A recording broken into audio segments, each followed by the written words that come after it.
ما بعد فأعوذ بالله من الشيطان الرجيم بسم الله الرحمن الرحيم وإذ قلتم يا موسى لن نصبر على طعام واحد فادع لنا ربك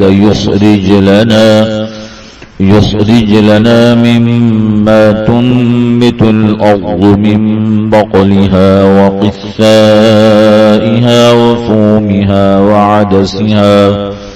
وعدسها وبصلها قال أتستبدلون الذي هو أدنى بالذي هو خير اهبطوا مصرا فإن لكم ما سألتم وضربت عليهم الذلة والمسكنة وباءوا بغضب من الله ذلك بأنهم كانوا يكفرون بآيات الله ويقتلون النبيين بغير الحق ذلك بما عصوا وكانوا يعتدون إن الذين آمنوا والذين هادوا والنصارى والصابئين من آمن بالله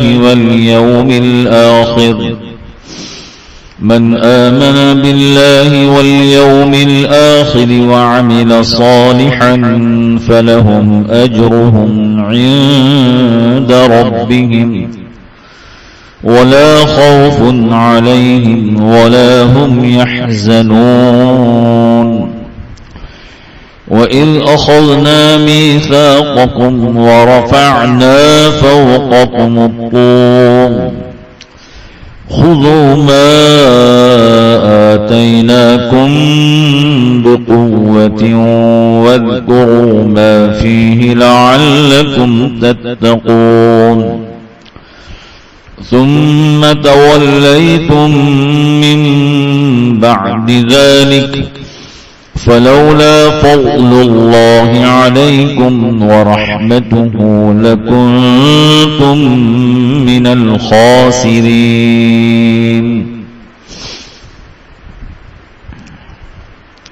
سورہ بقرہ کی 61 سے لے کر 64 تک کی آیتوں کی تلاوت کی ہے. اس سے پہلے یہ بات سامنے آئی تھی کہ بنی اسرائیل ان پر حق تعالی شانہ نے انعامات فرمائے اور ان انعامات کی صحیح قدردانی نہ کر کے انہوں نے ناشکری کی، کفر تک پہنچے. حق تعالی شانہ کی طرف سے ہمیشہ انعامات کے باوجود بھی ان پر پکڑ ہوتی رہی. میدان تیہ میں تھے، بات یہ چل رہی تھی، اور وہ میدان تیہ میں 40 سال سرگرداں پریشان اور حیران رہے. اسی میدان تیہ میں انہوں نے کہا کہ ہمیں کوئی اور جگہ جانے کی اجازت دی جائے تاکہ وہاں جائیں، کچھ اور چیزیں کھائیں. من و سلوہ کھا کھا کر تھک گئے ہیں اور ہوا پانی کچھ بدل جائے. تو میدان تیہ کے اندر ہی ایک جگہ تھی پہاڑوں کے بیچ میں، اس کا نام اریحا تھا. اریحا کہ مقام اریحا میں ہم چلے جائیں. حق تعالی شان انہوں نے مقام اریحا میں جانے کی اجازت دی کہ جاؤ وہاں چلے جاؤ، لیکن سجدہ کرتے ہوئے جانا یعنی جھک کر جانا. وَادْخُلُوا الْبَابَ سُجَّدًا وَقُولُوا حِطَّةً، اور یوں کہتے ہوئے جانا کہ اللہ ہمیں معاف فرما دے. تو انہوں نے سجدہ بھی نہیں کیا، یعنی جھک کر داخل نہیں ہوئے اور کہتے رہے حطہ کی جگہ حنطہ حنطہ حنطہ، ہمیں گندم چاہیے گندم چاہیے. حق تعالی شانہ نے ان کی پکڑ فرمائی، ذلت آمیز ان پر عذاب آیا، اور وہ عذاب جو تھا وہ ان کے تقریباً 70,000 لوگ طاعون کے اندر مبتلا ہوئے اور اللہ نے انہیں برباد کیا.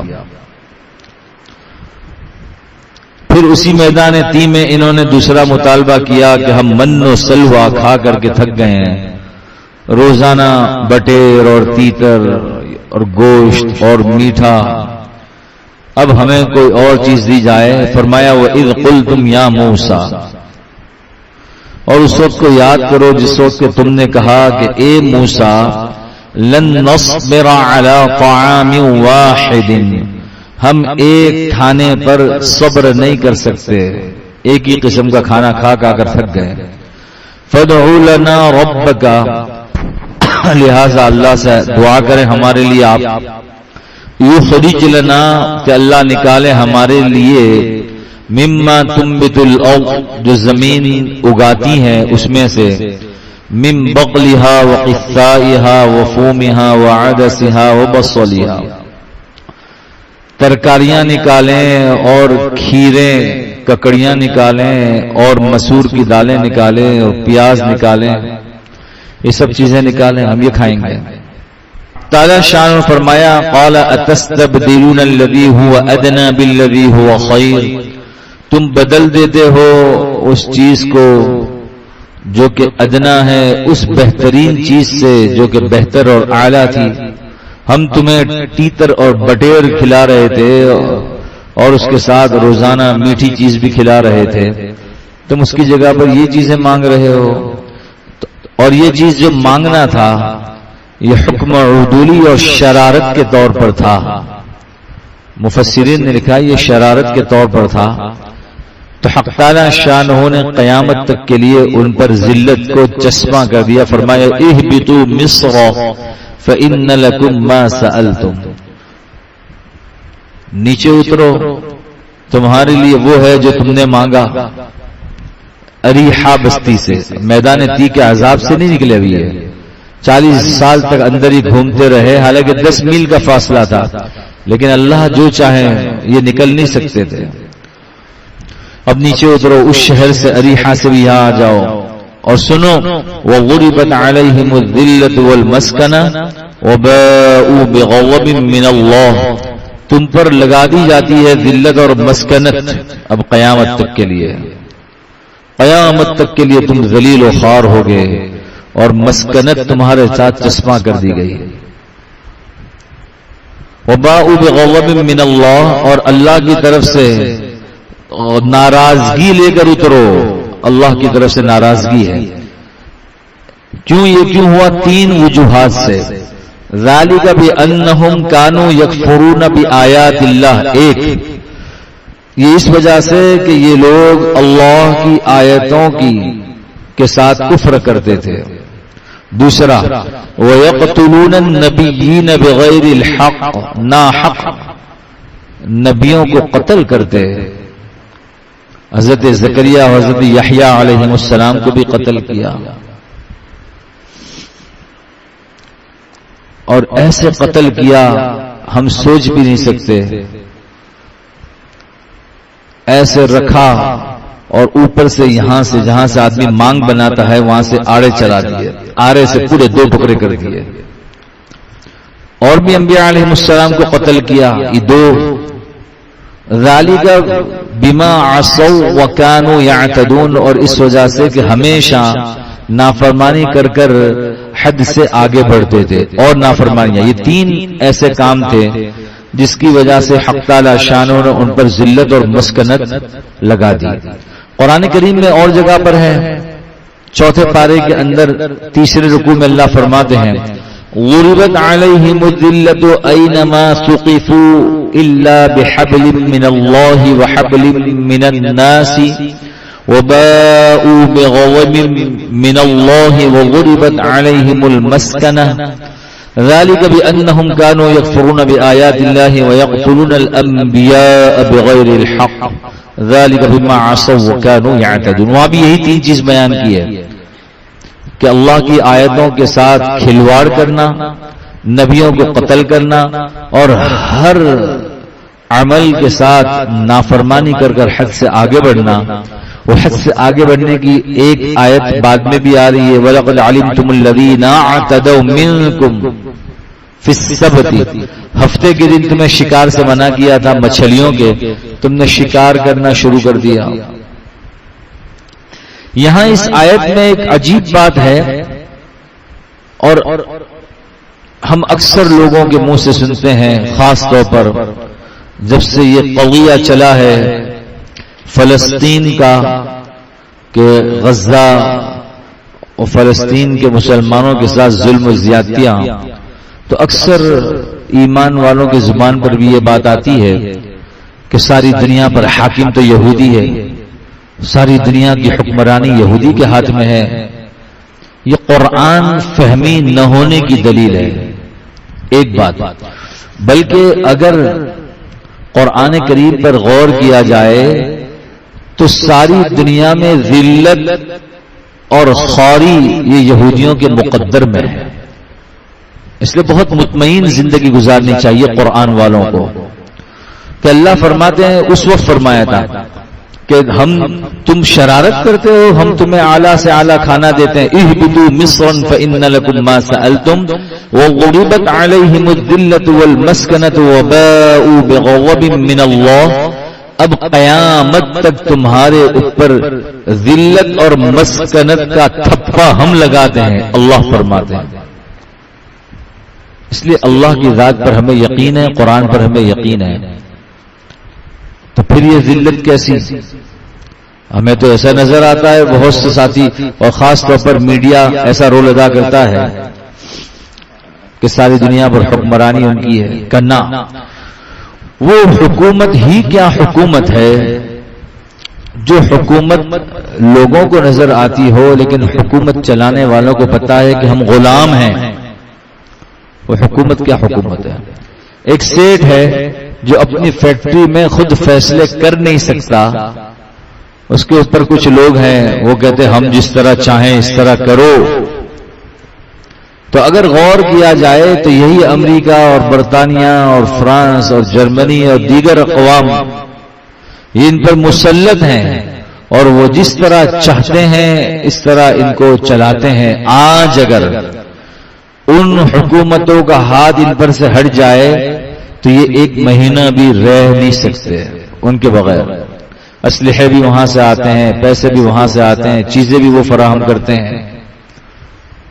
گویا یہ امریکہ اور برطانیہ اور دیگر جو ظالم حکمران ہیں ان کی ایک چھوٹی سی چھاونی ہے جو مسلمانوں کو پھنسانے کے لیے، آپس میں الجھانے کے لیے یہاں قائم کی گئی ہے۔ اگر دنیا کے نقشے میں دیکھا جائے تو ایک نقطہ بنے گا۔ قرآن کریم میں جو ابھی میں نے آیت پڑھی، چوتھے پارے کے تیسرے رکوع کی آیت، اس میں ایک اور عجیب انداز اختیار کیا ہے حق تعالی شانہ نے، غربت علیہم الذلۃ اینما ثقفوا۔ دنیا میں جہاں کہیں بھی یہودی جاوے گا اسے رسوائی اٹھانی پڑے گی۔ اب آپ دیکھیں وہ اپنے علاقے سے نکلتے نہیں، کہیں اور جاتے ہیں، پیٹرول بھرانے کے لیے گئے تو پیٹرول پمپ والا کتنا ہی غریب ہو گیا، ہم تم کو پیٹرول نہیں ڈالے گا، تم یہودی ہو۔ ہوٹل میں جاتے ہیں، بولے تم یہودی ہو، چلو نکلو ہم تم کو کھانا ہے۔ اس سے بڑی ذلت کیا ہے؟ ایک مثال دے رہا ہوں، قرآن نے اسی کو کہا اینما ثقفوا، جہاں کہیں بھی یہودی پہنچے گا ہم نے اس کے اوپر ذلت کا تھپا لگا دیا ہے۔ استثناء کیا الا بحبل من اللہ وحبل من الناس، ہاں مگر اللہ کی طرف سے کوئی معاملہ ہو جائے یا لوگوں کی طرف سے، حبل تو رسی کو کہتے ہیں، الا بحبل من اللہ، اللہ کی طرف سے کوئی ڈھیل آ جائے یا بندوں کی طرف سے کہیں ڈھیل آ جائے تو اس صورت میں وہ کچھ جی سکتے ہیں۔ اللہ کی طرف سے ڈھیل کا مطلب اللہ نے فرمایا ہے کہ بچوں کو مت چھیڑو، عورتوں کو مت چھیڑو، بوڑھوں کو مت چھیڑو، اور ان کے اپنی عبادت میں لگے ہوئے لوگوں کو مت چھیڑو، ان کے سائے تلے یہ ظلم ڈھا رہے ہیں کہ ہمیں تو منع کیا کہ ان کو مت کرو، مت چھیڑو، ہم عمومی طور پر کچھ نہیں کر سکتے۔ ایک چیز یہ، اور دوسرا وحبل من الناس، لوگوں کی رسی، لوگوں کی طرف سے، یعنی لوگوں کی طرف سے یہ طے ہو گیا ہے صلح صفائی کے اعتبار سے اتنا ٹیکس دیں گے یہودی، مثلا امریکہ کو اتنا پیسہ دیں گے، فلاں کو اتنا پیسہ دیں گے، فلاں کو اتنا پیسہ دیں گے، اور ہمیں رہنے دو، ہمیں زندگی گزارنے دو، ورنہ ان کی ذلت طے ہے، ان کی ذلت طے ہے، اور قرآن نے اس کو بیان کیا ہے، اور جگہ پر بھی قرآن نے بیان کیا ہے وَضُرِبَتْ عَلَيْهِمُ الذِّلَّةُ وَالْمَسْكَنَةُ، اور یہ تین وجہ اس کی بیان کی ہے۔ اس لیے ہمیں اس دھوکے میں نہیں آنا چاہیے جو میڈیا دکھا رہا ہے کہ یہود ہی غالب ہیں۔ قرآن کریم کا فیصلہ ہے کہ یہود مغلوب ترین ہے، اور ان پر وَضُرِبَتْ عَلَيْهِمُ الذِّلَّةُ وَالْمَسْكَنَةُ، ان پر اللہ نے ذلت اور مسکنت کا ٹھپا لگا دیا ہے۔ بعض مفسرین نے عجیب نقطہ لکھا ہے کہ اگر دنیا کی حکمرانی پر غور کیا جائے، 50 سے زیادہ مسلم حکمران ہیں، ہندو بھی بہت سارے ہیں، بدھسٹ بھی ہیں جو اپنی اپنی حکومتیں لے کر بیٹھے ہوئے ہیں، ان کے مقابلے میں اگر دیکھا جائے تو ایک نقطے کے برابر ان کی حکومت ہے، اور وہ بھی کسی کے رحم و کرم پر ہے، اگر وہ ہاتھ ہٹا لیں تو یہ 1 مہینہ بھی رہ نہیں سکتے، اس سے بڑی ذلت اور کچھ ہو نہیں سکتی۔ بہرحال حق تعالی شانہ نے فرمایا کہ آپ شرارت کرتے ہو، اہبطوا مصرا فإن لكم ما سألتم، اب شہر سے نکلو، جو تم نے مانگا ہم تمہیں دے دیتے ہیں، لیکن اب ذلت اور مسکنت آپ پر لگا دی گئی ہے۔ آگے 8واں رکوع شروع ہوتا ہے، حق تعالی شانہ فرماتے ہیں بے شک وہ لوگ جو ایمان لائے اور وہ لوگ جو یہودی ہیں، نصرانی ہیں اور صابی ہیں۔ صابی کہتے ہیں جو زبور پر عمل کرتے ہیں، یہود توریت پر، نصارہ انجیل پر، صابی قرآن کریم میں اور جگہ پر بھی ہے صابئین، سورہ حج میں بھی آئے تھے اسی انداز میں، وہاں پر اور لوگوں کا بھی تذکرہ ہے۔ ان میں سے جو لوگ بھی ایمان لائے اللہ پر، آخرت پر، اور نیک اعمال کرتے رہے اپنے اپنے زمانے میں، ان کے لیے اللہ کے پاس اجر ہے، اور ان کے اوپر نہ خوف ہوگا نہ غمگین ہوں گے۔ لیکن جب رسالت مآب صلی اللہ علیہ وسلم کی نبوت آئی، اب کسی اور نبی پر ایمان رکھنا درست نہیں، ایمان سب پر، عمل صرف قرآن پر۔ موسیٰ علیہ السلام پر بھی ایمان کے وہ اللہ کے نبی ہیں، عیسیٰ علیہ السلام پر بھی ایمان کے وہ اللہ کے نبی ہیں، داؤد علیہ السلام پر بھی ایمان کے وہ اللہ کے نبی ہیں، لیکن عمل صرف قرآن پر ہوگا، نہج نبی ہوگا۔ وَإِذْ أَخَذْنَا مِيثَاقَكُمْ وَرَفَعْنَا فَوْقَكُمُ الطُّورَ، یہ اسی واقعے کی طرف اشارہ ہے کہ جب 70 لوگوں کو لے کر موسیٰ علیہ السلام کوہ طور پر گئے، انہوں نے پہلے کوہ طور سے موسیٰ علیہ السلام آئے 40 دن گزار کر، تو یہودیوں نے کہا کہ ہم آپ کو نہیں مانتے، یعنی اس کتاب کو نہیں مانتے، اس لیے کہ ہمیں کیا پتا کہ یہ اللہ نے کتاب دی ہے۔ تو کہا کیسے مانو گے کہ اللہ خود بتلا دے کہ یہ کتاب میں نے دی ہے۔ تو حق تعالی شان فرمایا 70 سرداروں کو لے کر آ جاؤ کوہ طور پر۔ جب 70 سرداروں کو لے کر حضرت موسیٰ علیہ السلام پہنچ گئے تو ایک بجلی ہوئی، اس میں سے آواز آئی کہ میں اللہ ہوں اور میں نے ہی یہ توریت دی ہے، اس پر عمل نہ کرو۔ تو کہنے لگے یہ کیا پتا کہ اللہ ہی ہے، اللہ ہی کی آواز ہو، کہیں اور سے آواز آئی ہو۔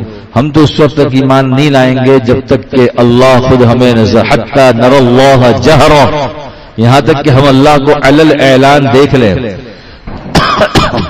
تو حق تعالی شان ہونے ان پر بجلی گویا پھینکی، اللہ کی طرف سے فرشتوں نے بجلی کی، یہ سب کے سب مر گئے۔ موسیٰ علیہ السلام نے دعا کی کہ اللہ انہیں زندہ کر، میں اپنی قوم کو کیا جواب دوں گا۔ اللہ تعالیٰ نے زندہ کیا۔ پھر اللہ نے فرشتوں سے کہا کہ فرشتوں کوہ طور کی بہت بڑی چٹان لے کر ان سب کے اوپر رکھ دو، معلق رکھ دو، ان کے اوپر وہ تو دب جاتے مر جاتے، معلق رکھ دو، ایسے سر کے اوپر تک آ جائے۔ تو فرمایا وَإِذْ أَخَذْنَا مِيثَاقَكُمْ وَرَفَعْنَا فَوْقَكُمُ الطُّورَ، اور اس وقت کو یاد کرو جس وقت کہ ہم نے لیا عہد اور ہم نے کر دیا تمہارے اوپر کوہ طور کو۔ فرشتے ایسے معلق لٹکا کر کے کھڑے ہو گئے۔ خُذُوا مَا آتَيْنَاكُمْ بِقُوَّةٍ وَاذْكُرُوا مَا فِيهِ لَعَلَّكُمْ تَتَّقُونَ، اور اللہ نے کہا لو توریت تو لو اور عمل پیرا ہو جاؤ. خذوا ما آتیناکم بقوہ واذکروا ما فیہ لعلکم تتقون. اور جو کچھ توریت میں ہے اس پر عمل پیرا ہو تاکہ تم متقی بن جاؤ.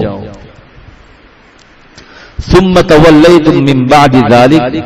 پھر تم اس کے بعد پھر پلٹ گئے. فلولا فضل اللہ علیکم ورحمتہ لکنتم من الخاسرین. اگر اللہ کی طرف سے فضل اور رحمت نہ ہوتی تو تم خسارے نقصان اور ٹوٹے میں رہتے ہمیشہ. یہاں جب حق تعالی شانہ نے کوہ طور ان کے اوپر رکھا اس پر بعض اشکال پیدا ہو سکتا ہے بعضوں کو کہ دین میں تو جبر نہیں، پھر ان کے اوپر کوہ طور رکھ کر یوں کیوں کہا گیا کہ ہر حال میں عمل پیرا ہو. تو اگر غور کیا جائے تو ایک مسئلہ سمجھ میں آتا ہے اور یہی اصل مسئلہ ہے کہ لا اکراہ فی الدین میں دین کے قبول کروانے میں زبردستی نہیں، اس کا بیان ہے. ایک آدمی کافر ہے اپنے مندر میں ہے، شریعت یہ نہیں کہتی کہ ہر حال میں اسے کہو اس سے اسلحہ رکھ کر کے تو کلمہ پڑھ. ایک عیسائی ہے، ایک یہودی ہے، اپنے گرجا میں اپنے کلیسا میں ہے، اسے یوں نہیں کہا کہ تو نکل اور مسلمان ہو جا ہر حال میں، یہ نہیں کہا.